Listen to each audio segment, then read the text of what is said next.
Okay, everybody, welcome back to Your Crisis Coach with the amazing, my friend, Scott H. Silverman, and myself, Red Carroll. We do have a guest today, but as we start every show, I have to start by checking in with Mr. Scott H. Silverman. How are you, sir? I'm well, Fred. It's been another one of those whirlwind weeks. My sister broke her hip. I think I might have mentioned that last week. She's physically in rehab now, but doing well. My niece had to put her dog down in 14 years. And I think I mentioned our house is under some work right now, so we're not living in the house, and we have another week living out. And my youngest dog, we had to take, we're out of town, had to take it to an out of town veterinarian ER. I mean, that's expensive. Hi, how are you? Give me some money. We're going to see your dog. That'll cost money. You need to do a UA. That'll cost money. So that was fun, but she's okay. We think she's a little incontinent, but anyway, I can't complain. I want to, but I try, I go to my own fellowship meeting, so I can't complain. So excited about our guest today, which we know a whole lot or very little, if that makes any sense. So we're going to. well, hopefully he comes in with a little more positivity than you just did, because you just you came in with nothing but my sister broke her hip, a dog died, my dog was sick, my house is under renovation, all Debbie Downer. Okay, hang on. I got something positive. My new book came out last week. It's on what do you call that? Amazon. Yeah, it's on Amazon. You're Not God. That job is taken. Exciting. I'm going to be doing some, media and some PR, some launching the next couple weeks. And I've only got one copy that I had to order just to make sure that the system was locked down. So that's exciting. And, I don't know what that's going to produce. I'm excited about the title. And I think that people are going to, it's going to resonate with people, and people are going to react to it in a positive way. So I do have a little positive. I'm still sober today. I think I lost 4 pounds. So, and I'm on the show with you and our new friend, Larry. So there you go. That's blessed. All I ask for, Scott. A little sunshine in our life. Yeah. You live in San Diego, California. You're complaining like it's like you're in Belarus or something. Yeah, what is going on? It's been warm though, and a little humid, a little tropical weather, and the surf's a little low. I hear from my buddies who like to surf, and it is San Diego, but how you feel is your attitude, because that's the only thing I can control. So let's get to you. Why don't Fred. you Fred? His problem is he grew up here. Hang on, Larry. You don't get to say anything yet. Hang on. Yeah, so Fred, he's spoiled, Larry. Larry, you could talk whenever you want to talk. Whenever you want to talk, Larry, you talk. We're going to give him the mic and walk away for half an hour. So, Fred, how was your week? Listen, my week has been very productive, as you know, since I went into self-employment. It's been busy. It's been chaotic. I've been happy. I've been content. And that was the whole purpose of going from the corporate world into self-employment, was to regain my happiness first. A lot of people like to push it towards financials and money. To me, money is useless if I'm miserable, just useless. I'd rather be broke and happy than skating by and miserable. So that's me. But so let me press you on something there, Fred. When you say you've gone into self-employment, can you kind of break that down for our fan base? Well, it was something I did for 2 years. It took me 2 years to get to this point. So I put this plan in motion 2 years ago, knowing that I needed X and X amount of dollars to survive for a year to 18 months. So a lot of budgetary stuff. I saved well. I invested well. I'm doing fine on the back end.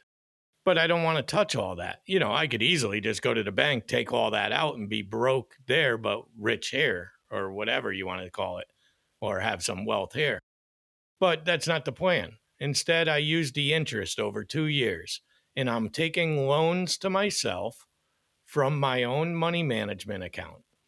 So I sacrificed let's just say a $50,000 to $70,000 a year job to live off of, let's say, 30 to 40,000 for a year to 18 months. And I front loaded a lot of that. I knew I was going to do this. I didn't plan it till January 1st, 2026. Unfortunately, my job got into an issue at my job, and I had to make a choice whether to walk away or be fired, or be let go, I should say. And I made the decision early, but I did this with a conscious thought. Good. I don't think you answered my question, but that's okay. We'll revisit it next week. You have a whole week to think about the question. Okay. All right. So that was great. Don't bust my chops, buddy. You told me you're going to set up, and try to make it hard for me, and I appreciate that.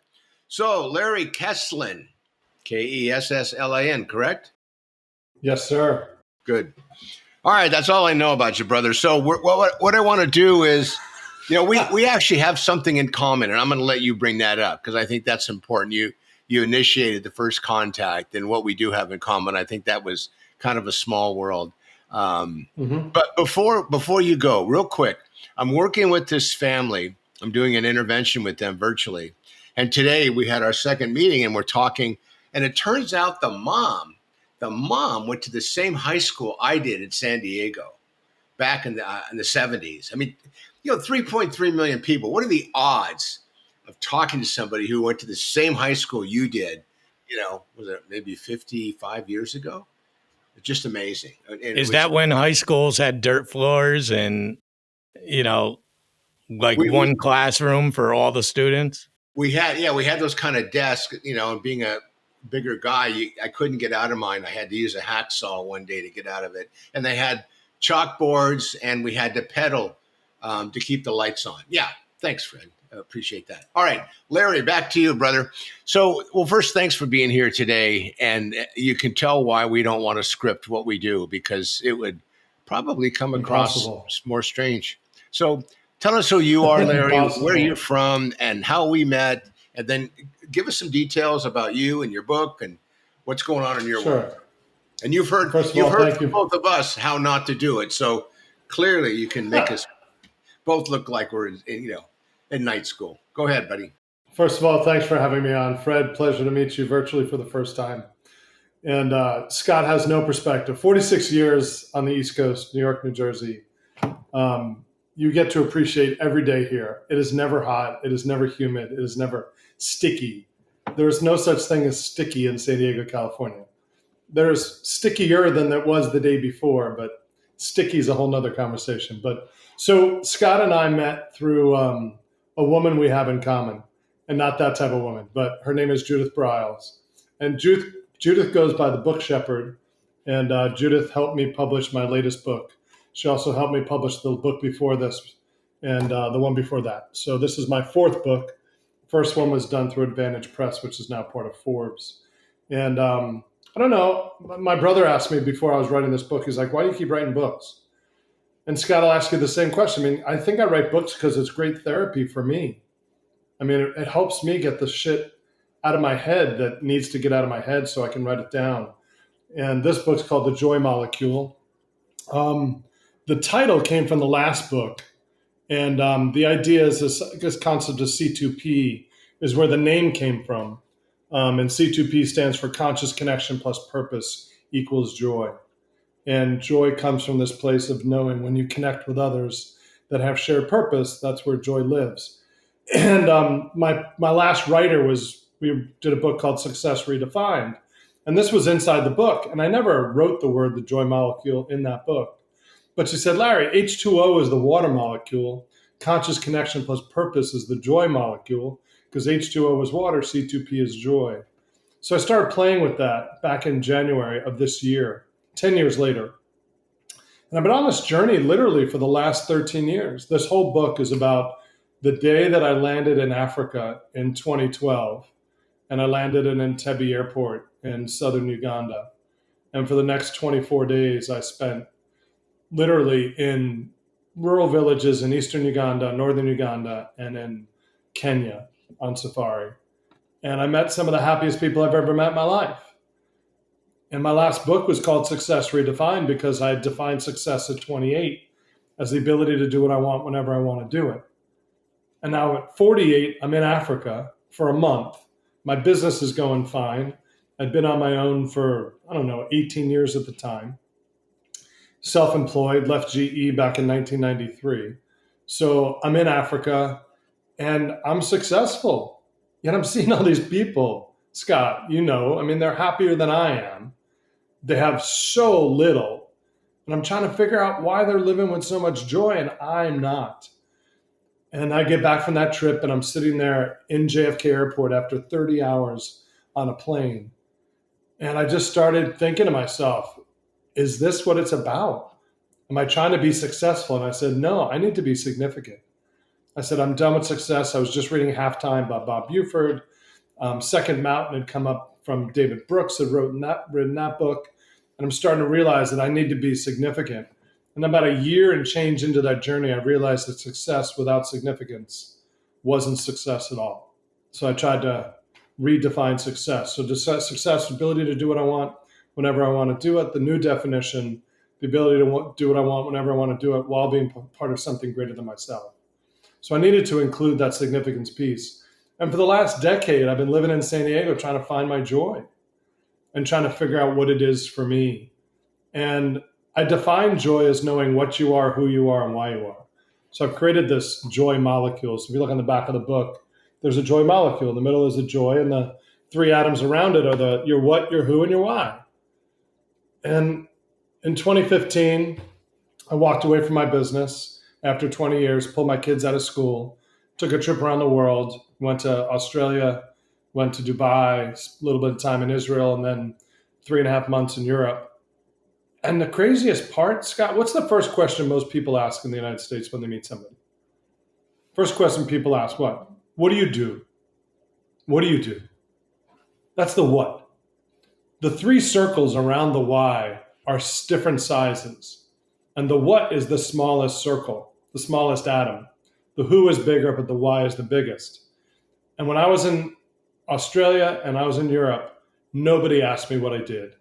They all wanted to know who I was and why I was doing what I was doing. And when I came back in middle of 2015 back to the United States, I got bombarded with, what do you do? And I started answering people. I'm a dad. I was a husband at the time. I'm an entrepreneur. I play pickleball. I play golf. I play tennis. I cycle. What do you mean? What do I do? Do you want to know how I make a living? Is that what you really want to know? Is that the question you're asking? And the question is why? Why do you want to know? So that's kind of where I am these days. I'm like, my joy comes from knowing that I'm a spiritual being having a human experience, that my thoughts and my feelings are things that I understand my body produces, but they don't own me. And my joy comes from focusing on who I really am and why I'm here. I'm here to wake up, to become more conscious, to become aware of what I really am, help other people wake up and make an impact on other people's lives. Give an example, like this last Sunday, I got a brunch with the same guys. I'm part of an organization called Boys to Men Mentoring, which works with teen boys in San Diego. And Joe Sigurdson started it 27 years ago. And I go up to, there's a campground on a mountain, on Mount Palomar here in San Diego. And we do rites of passage weekends for these kids. So I meet this kid there about 8 months ago. His name is Danny. And Danny's a senior in high school. Both of his parents died when he was a baby from drug overdoses. He got adopted. The woman who adopted him died of cancer when he was less than 10. And he's been bouncing around different homes ever since. Quarterback of the football team, good kid, really good kid. And I see him a week and a half ago at brunch with my friends. And they're like, he's lost his housing. So I've spent a lot of time volunteering in San Diego. I would say half my time over the last decade while trying to rebuild my business and my life, I've given away to nonprofits. Not given away. I've given it to me. Honestly, I give because it makes me feel better. So I ended up spending this time with Danny a week and a half ago, and I just got a call from the place I'm trying to get him a place to live up in Vista, which is in North County, San Diego. And I'm going to go pick him up tonight. He's going to stay at my place probably for the rest of the week. And I got to take him down for an interview tomorrow. But we're here to be of service. We are here to take care of others. And that is what I found in Africa, is that there's a sense of connection. if the subtitle of this book, The Joy Molecule, is how to unlock the power of human connection. And if there's anything I've focused on in my life, is how do I connect with others? And the first person I need to connect with, if I'm going to connect with others, is I need to connect with myself. And that's where it all starts. So this power of human connection and what you do in helping people with addiction and everything that goes on in our world. They did some work in Portugal years ago where they made drugs legal, and they just built community. They took all the money that they were spending on drug abuse and fighting the war on drugs and just put those people into community. And a lot of the issues solved themselves. What we are here for, and I did a survey about 7 months ago on LinkedIn and Facebook, and I asked people, there's 4 things you can connect to.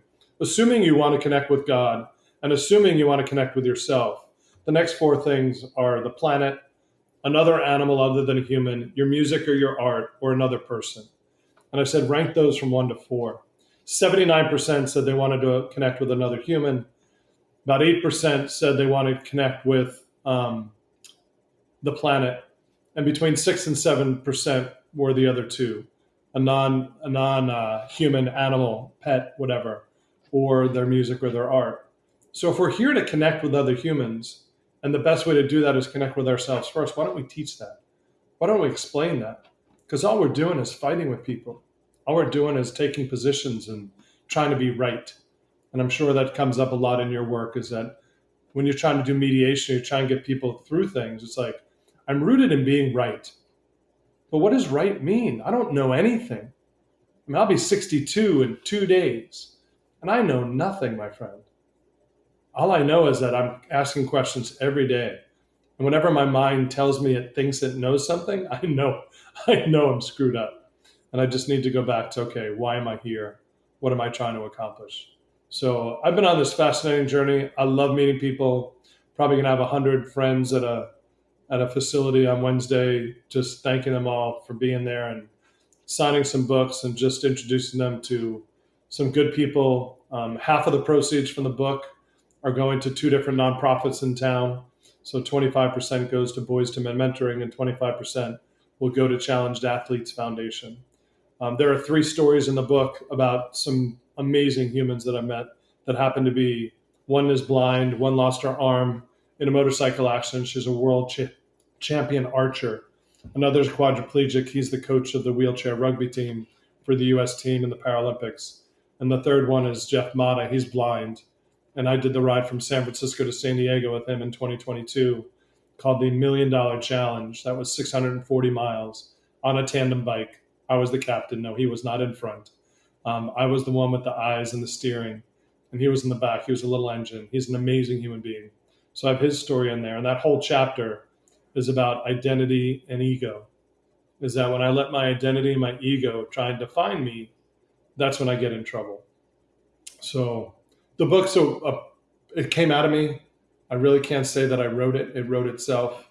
It's 8 stories of people that have taught me 5 really valuable lessons. So first lesson is, my circumstance does not define my joy.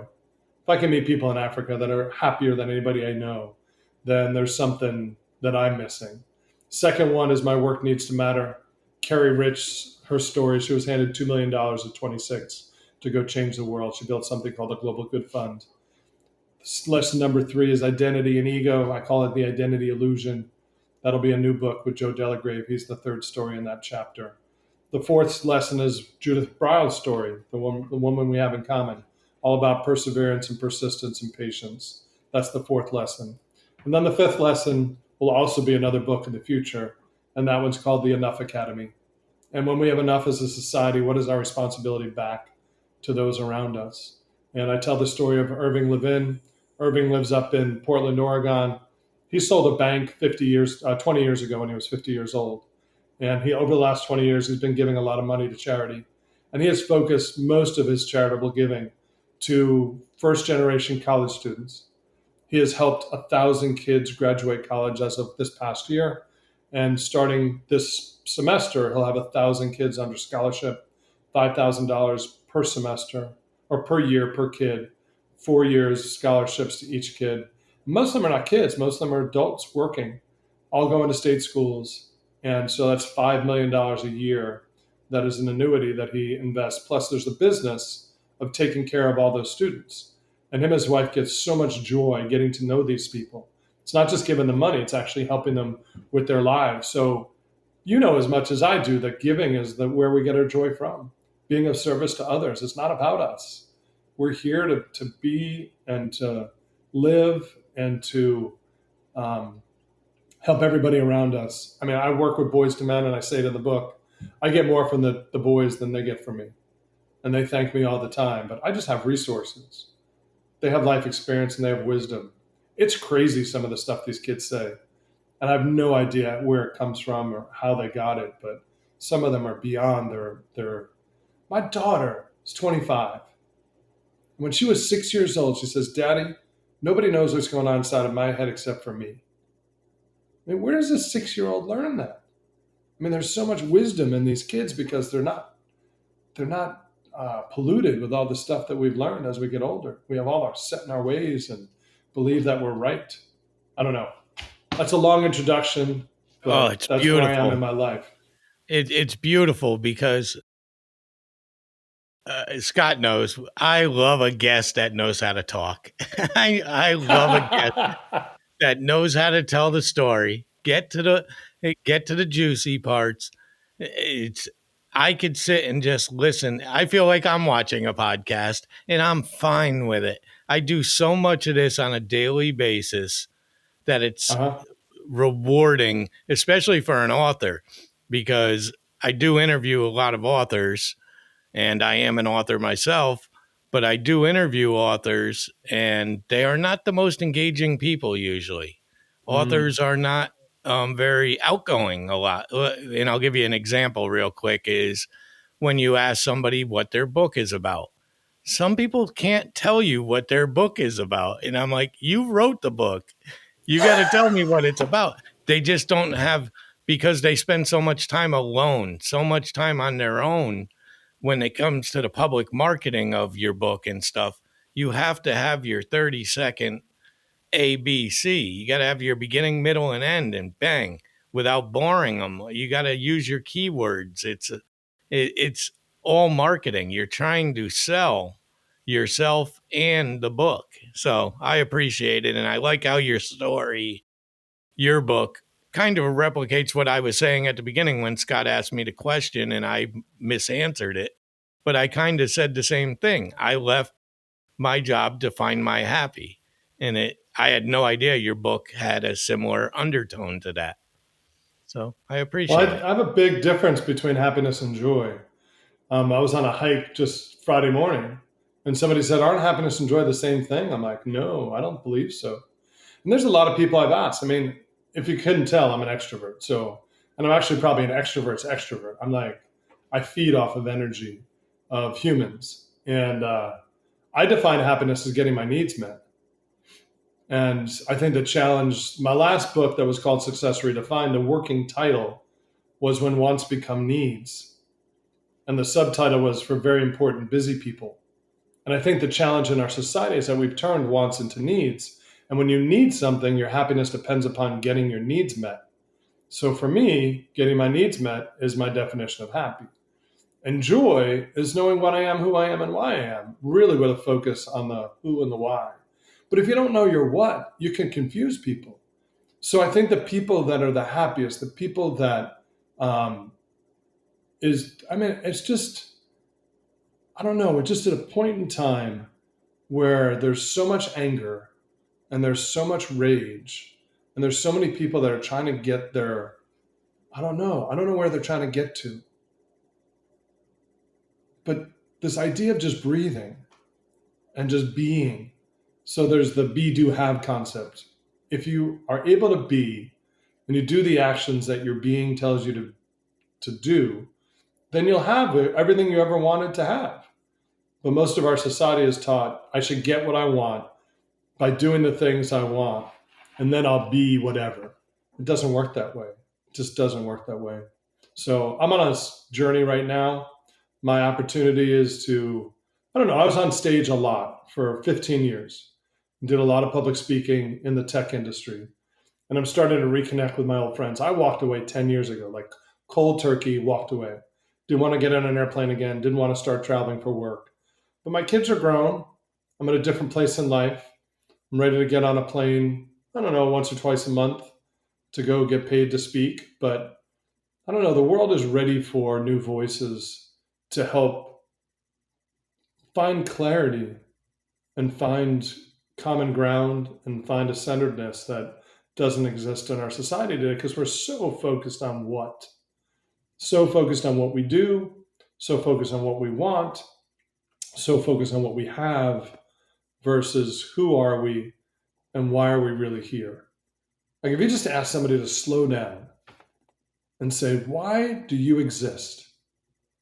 Do you really think you exist to wake up in the morning? Like if you were born 200 years ago, you wouldn't be doing what you're doing today.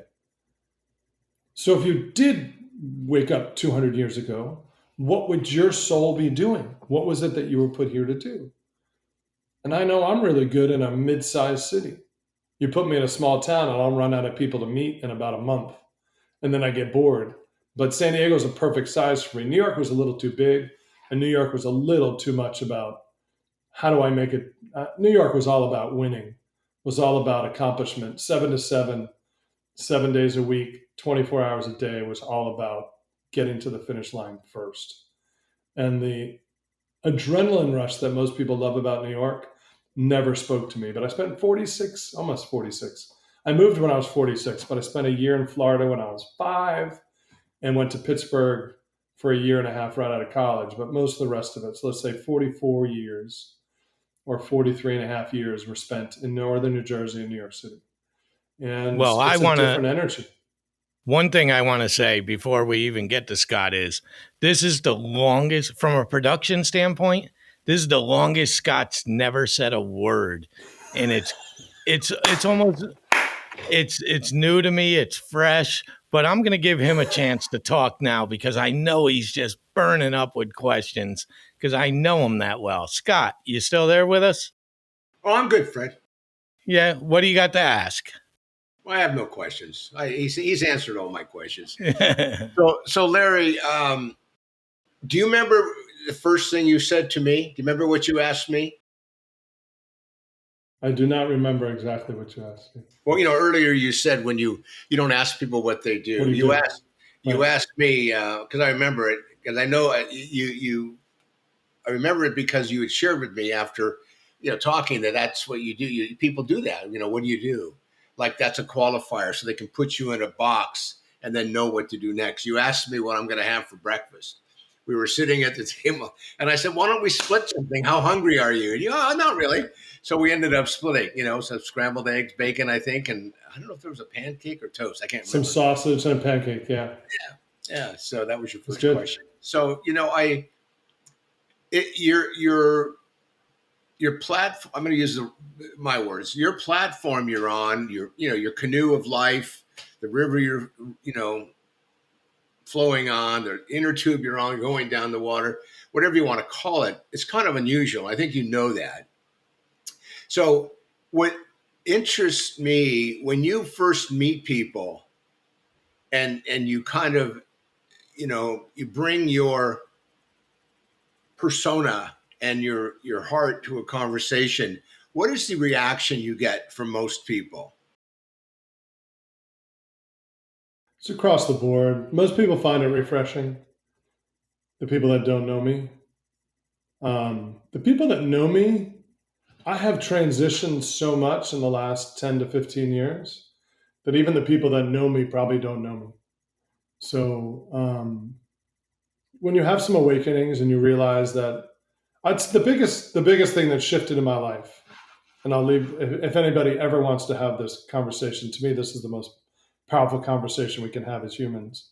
I'll be 62 in 2 days, and for 61 years, 4 months, and probably 6 days, I believe that my mind was me. And I went through an experience that showed me that I am a spirit that actually has access and probably agency over my thoughts and my feelings. So I'm a being. So the first chapter of the book says that we're 3 pieces. We're a physical being, we're mind and a soul. How old are your kids? My kids are 25 and 23. Okay, so they were old enough when you pivoted. I'll call it pivoting, when it sounds like you left the big city, came out to San Diego. How do they perceive you today, and in the mindset you're at? And because you're walking a really fluffy line of life when you think about where most people are, with the black and the white, and the have this, have that, cover this, expense that. Can I get through this next week? How do they react to you today compared to, say, 10 years ago? Because they were old enough then to know the life that they had, I assume, with you, and then you pivoted. Okay, I'm going to go surf in San Diego, and they're like, wait, what?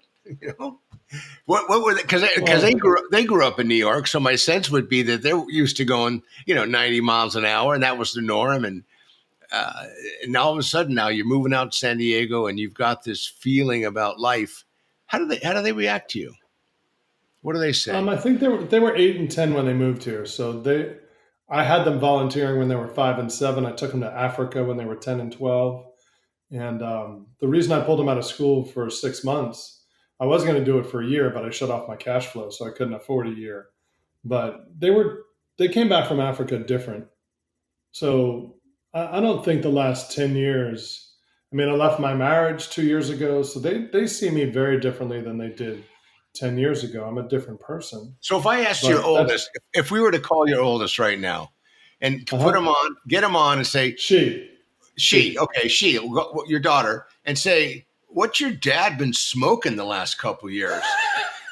What would she tell us about you that you may not say about yourself, based on her observation of how because there's nobody who, wakes up in the morning and just feels tremendous without doing some work around it, where when they go to bed at night, they've closed the chapter of that day because they know tomorrow's a new day and they can't change yesterday. That takes not necessarily work, but commitment and really understanding and talking to others who have been there and done that. Because it's not it's hard to be a fluff muffin. And I call people. I'm furthest thing from a fluff muffin, but I call people fluff muffins who have really, gone through some tough stuff in life, and they've all of a sudden taken, I call that 12-inch trip from their head to their heart, where you walk down the street and you're worried about the traffic, where you walk down the street and you're looking at the clouds and looking at the flowers, and you see fun stuff. It's not being present, Scott. What's that? Not being present. So if I were to promise anything to my kids right now, I promise that I'll be present and I'll be loved. So what would your daughter say? Tell me about Larry, honey. What's Larry like? What would she say? She would say he's one of my best friends, and whenever I have something good news to share, I want to share it with him first. Good. I mean, there's a daddy-daughter relationship that's special, and she knows she had a very privileged, wonderful life. She has. But she's got access to her feelings and emotions in ways that I never have. And she's an amazing human. And she's studying to become a therapist. She's going back to school. She just started a couple of weeks ago. I was in Denver her first week of school. And we did a hike together. She's very proud of me. We started, I was in San Diego on Thursday morning, got on an airplane about 7 o'clock in the morning, and 10 o'clock the next day, I'm standing at 10,300 feet above sea level, about to take a 7.5 mile hike up to Lake Isabel outside of Boulder. I wasn't really huffing and puffing, but it was altitude, dude. That was some serious crap for me. So I think my daughter has immense respect for me in a lot of different ways. Yet she's her own person. And I'm so proud of who she's becoming. And it's the same with my son, 23, engaged to be married, living in Houston. They both left. As beautiful as San Diego is, and as wonderful as a place it is to be, my son didn't like the culture here, and my daughter loves Four Seasons. I'm not going anywhere. If I leave San Diego, I'm leaving the United States. I'll leave it at that. You go to Africa. I'm not going to Africa either. Too freaking hot. Too hot. Not my place. So, Fred, what else do we have for Larry today? Well, he's so informative. I mean, I loved it. I love being just on the outside listening and stuff. This is rewarding today. You found a gem. I appreciate that. Found a gem. But Listen, I have my youngest is 25 and also a girl. And we have that similar relationship as Scott does too with his two daughters. There is a daddy daughter bond. It's never always having their back, regardless of the situation. I call it Team Riley. I'm on Team Riley. Whether I agree with it or not, I'm always on her team. That's not usually a question. I've got her back. But I appreciate a man that talks like you do and is able to say these things. And I think that's where you're getting at with how your daughter is different. We raised them to be different than the way we were raised. And our parents did our best, I believe, too. We did soften the blow. We were a lot softer on our children. I'm not speaking for everyone, but I wasn't home, honestly. I was working. I was a single father raising 3 children, and I managed, and they're all successful, more successful than I am from a job status, education status, and financial status. But as you're talking in your book, that doesn't measure the man, or that's how I'm hearing it. No, ego is this crazy thing in our society. And I had a lot of problems in younger points in my life of testosterone driven men. And today I have less of a challenge with it. I don't know, part of me steers clear of it. And part of me is actually interested in getting behind the wall, behind the mask. Because most of ego and most of that testosterone is hiding fear and insecurity. I understand that now in a way that I never did before. I saw it as I'm not them, so I don't want to identify with them, so I'm just going to stay away from it. And I used to, most of my friends were women, and because I just found it easier to talk to them because most of the men, but I found a lot of men in my older age that are great, wonderful men, starting with Boys to Men in the mentor community I found. And I have a brunch every Sunday with a group of men. We go to Solana Beach, we go to Naked Cafe, and we sit and we eat and we talk and we share and we go deep and we talk about what's really going on in our lives. And it's great to have that. I've been dating somebody for about 6 months, and I'm like, Sunday mornings, I'm going to this brunch. I mean, it would be really nice to spend the whole day with her, and she loves football, and brunch is at 10:30. It's right in the middle of the first football game. But you know what? It's a commitment I'm making to myself. It's as much about me as it is the other men that are there. And there's a lot of work that needs to be done with fathers and sons. There's a lot of work in our society right now to tame the anger and the hostility and the rage and the competitiveness. There's nothing wrong with competitiveness at all. But competitiveness at the expense of others is where I think we have a challenge. This whole thing where everybody gets a trophy, I don't believe in that. Good sportsmanship, great. Win, get a trophy. The people that didn't win, learning how to lose and being a good loser, very healthy. But winning to hurt someone, that's where our society is getting, is that I win, you lose. That's why the Republicans and the Democrats can't get along, is because somebody has to win. And with winning comes losing. And to me, that's where we're broken right now. So there's an opportunity, and a lot of it's in the men. A lot of it's in our male culture and the male dominance and the ego. There was a study done with companies that had like the employee of the month that other than the employee of the month, everybody else felt bad, especially if they were competing for it. So they found ways to change that. So because it's interesting culturally, some of the things that my parents gave me that they don't fit today, and they don't fit my kids' life. They have different lenses and how they look at things. So I want to be sure before we close that tell us if you want people to reach out to you, how you want them to reach out to you about your book. And I think you have a book signing coming up, don't you? Yeah, it's Wednesday night. It's a private invite event in San Diego. Yeah. And got a bunch of friends coming. The easiest way is on Amazon to get the book, The Joy Molecule. It's on Amazon. It's available for $19.95. There's an ebook that's available as well. And I'll be doing an Audible version probably in the next 30 to 60 days. Once I'm done with the book signing, I think that'll be the next project for me. And I'm enjoying my life, Scott. I just want people to reach out. 5-dots.com is the website. 5 Dots is my company. I focus on helping people in 3 different areas. I call the last book Success Redefined. So I have Success Redefined, Work Redefined, and Networks Redefined.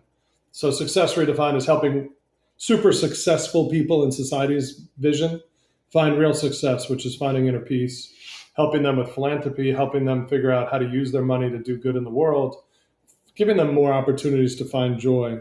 The Work Redefined is helping people that are working 9 to 5 that want to get out and start their own business. I've been on my own for 32 years and have a lot of tools to help them. And one thing that most people don't realize when they leave the corporate world is they're going to lose their support system. Their coworkers and their infrastructure, as much as they don't like it, is something that they're going to lose when they go out on their own and they have to replace it. So I help them build advisory boards. I help them build ecosystems to support them on their journey. Then the last one is Networks Redefined. As I said, I've stopped labeling myself as an entrepreneur, as a connector.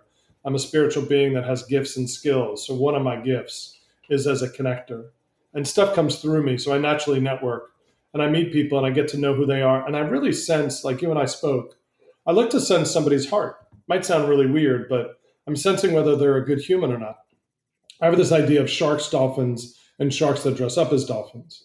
So the sharks are the takers, the dolphins are the givers, and the sharks dressed as dolphins are the matchers in Adam Grant's book Give and Take. So the hardest one to figure out is the shark dressed as the dolphin. So, and if you ask the right questions, you can figure that out pretty quickly. And my opportunity is to connect the dolphins to each other because they don't get to see each other a lot. So I love building community for them. So 5-dots.com, Larry at 5-dots.com, or Larry at LarryKesslin.com. Both of them work. Excited to get the messaging out, excited to get back on stage, looking forward to getting some main stage opportunities in the next few years. This book is timeless. Whether it happens in the next 6 months or the next 6 years is irrelevant to me. I am not looking to become a New York Times bestseller. If it happens, it's because people like the book. There'll be other books behind it, the 3 that are on the docket. The woman who got $2 million at 26 will write a book in the summer of 2027 called Redirecting Capital. Summer of 2026 is going to be The Identity Illusion with Joe Delagrave, and then I'll probably write the Enough Academy with more philanthropy stories, probably in the next year to 3 years. I don't know what the time frame is. We'll see what my life looks like. I do not promise anything at this point other than I'm here right now. And I could get hit by a bus tomorrow.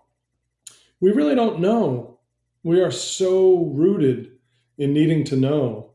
And the beauty of life is just letting it unfold. Michael Singer is one of my heroes in the last few years. He wrote The Untethered Soul. And he says it probably as good as anybody. He says the world is unfolding perfectly in every moment of every day. The only problem is it's not meeting our expectations. Well, that's great. That's great. I'm so happy that you came on today. It just feels, I feel joy. I feel joy because of you spreading joy, I guess. But I want to thank you for joining us. That was a pleasure. Scott, you want to mention your book real quick and your phone number? Yeah, my phone number is, and then Fred, you got to get it out there because people aren't calling. They should be. It's 619-993-2738, 619-993-2738, yourcrisiscoach.com. Reach out. And my new book is called You're Not God. That Job is Taken. And I can't wait to get it into the hands of our current president.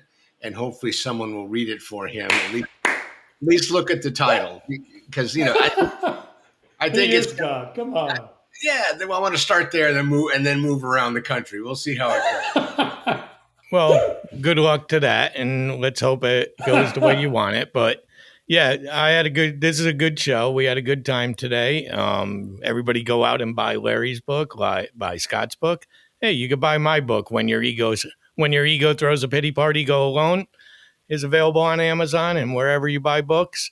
And all I could say is this is Your Crisis Coach with Scott H. Silverman and myself, Fred Carroll. Thank you, Larry, for joining us.